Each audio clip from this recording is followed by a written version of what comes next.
प्रद्युमन सिंह नाम का एक राजा था। उसके पास एक हंस था।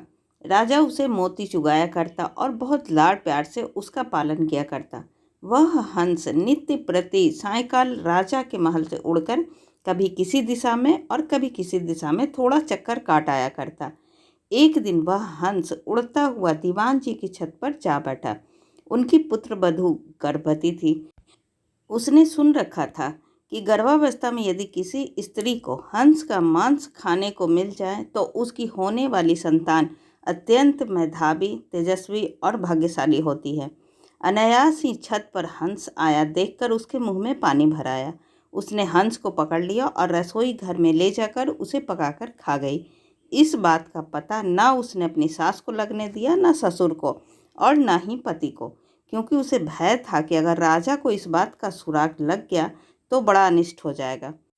उधर जब रात होने पर हंस राजमहल में नहीं पहुंचा तो राजा रानी को बहुत चिंता हुई। उनका मन व्याकुल हो गया। चारों ओर उसकी खोज में आदमी दौड़ाए गए, लेकिन हंस कहीं हो तब मिले ना। राजा ने अड़ोस पड़ोस के शहरों कस्बों में भी सूचना कराई कि अगर कोई हंस का पता लगा सके तो राज्य की ओर से उसे बहुत बड़ा पुरस्कार दिया जाएगा। 10-20 दिन निकल गए, कुछ भी पता नहीं लग सका। चूंकि वह हंस राजा और रानी को बहुत प्रिय था, अतः वह उदास रहने लगे।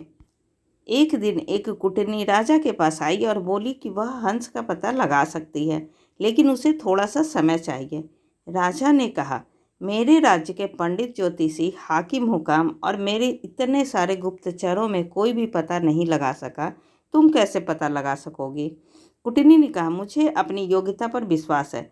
अगर अन्नदाता का हुक्म हो तो एक बार आकाश के तारे भी तोड़कर ले आऊं। आप मुझे थोड़ा सा समय दीजिए और आवश्यक धन दे दीजिए। उसे वापस ला सकूं या नहीं, लेकिन मैं आपको विश्वास दिलाती हूं कि उसका अता पता अवश्य ले आऊंगी। राजा ने स्वीकार कर लिया और कुटनी अपने उद्देश्य की सिद्धि के लिए चल पड़ी। सबसे पहले कुटनी ने यह पता लगाया कि शहर के धनिक घरों में कौन कौन स्त्री गर्भवती है।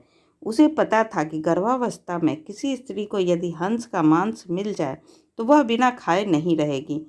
साथ ही यह भी जानती थी कि साधारण घर की कोई स्त्री राजा का हंस पकड़ने का साहस नहीं कर सकती। खोजते खोजते उसे पता लगा कि दीवान की पुत्रवधू गर्भवती है। अतः उसके मन में संदेह हो गया कि हो सकता है राजा का हंस उड़ते उड़ते किसी दिन इनके घर की छत पर आ गया हो और गर्भावस्था में होने के कारण लोभवश यह स्त्री उसे खा गई हो। कुटनी ने सोचा, किसी भी स्त्री के साथ निकटस्थ मैत्री करने के लिए उसके पीहर के हालचाल जानना आवश्यक है। इसलिए कुटनी उसके पीहर के गांव पहुंची। वहां जाकर उसने पीहर वाले सारे लोगों के नाम धाम तथा उनके घर में बीती हुई खास खास पुरानी घटनाओं की जानकारी ली।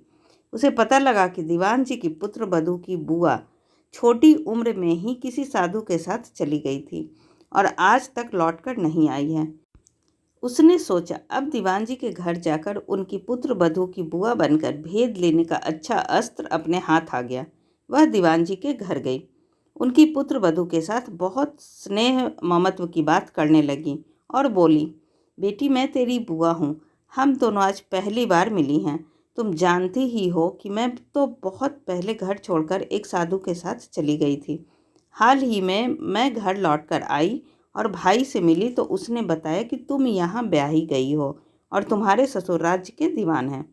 यह जानकर मन में तुमसे मिलने की बहुत उत्कंठा हुई तो यहाँ चली आई। तुम्हें देखकर मेरे मन में बहुत ही हर्ष हुआ। भगवान तुम्हें सुखी रखे और तुम्हारी कोख से एक कांतिवान तेजस्वी पुत्र पैदा हो। मैं परसों वापस जा रही हूँ और तुम्हारे लड़का होने के बाद भाई भाभी को साथ लेकर बच्चे को देखने और उसका लाड़ चाव करने यहाँ आऊँगी।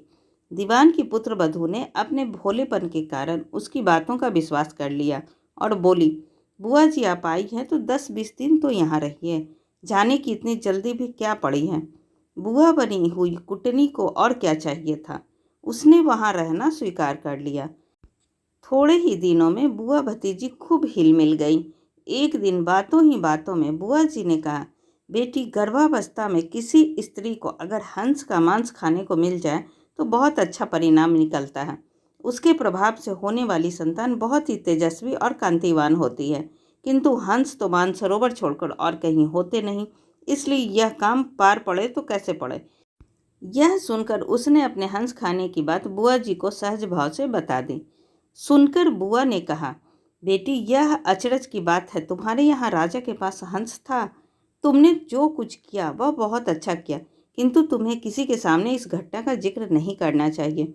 मेरे सामने भी नहीं करना था, लेकिन खैर मुझसे कही हुई बात तो कहीं जाने वाली नहीं है, इसलिए जिक्र कर दिया तो भी कोई बात नहीं।